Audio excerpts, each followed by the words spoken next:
per celebrare degnamente l'arrivo del cardinal Niccolò Ridolfi, vescovo della diocesi di Vicenza e parente di Giovan Giorgio. Tocca a me l'incarico di approntare il trionfale apparato di accoglienza, con sfarzo e grande coro, a capo di uno stuolo di carpentieri e fabbri, idraulici e trappieri, marangoni ed operai.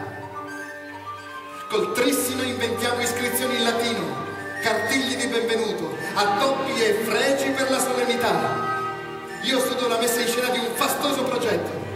Quinte ed impalcature coprono le facciate e Vicenza la bella cambia aspetto e diviene la città del futuro, affascinante dopo l'arco di trionfo, tele dipinte e statue gigantesche, obelischi e fontane tra le quinte raffiguranti, edifici di fogge nuove e strane, macchinari ingegnosi degni di un corteo imperiale.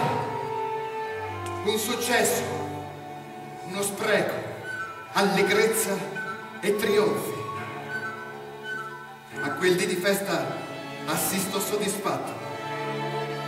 A 35 anni ormai la mia strada è segnata, costellata di imprese che affronto con passione e serietà e amore per la perfezione.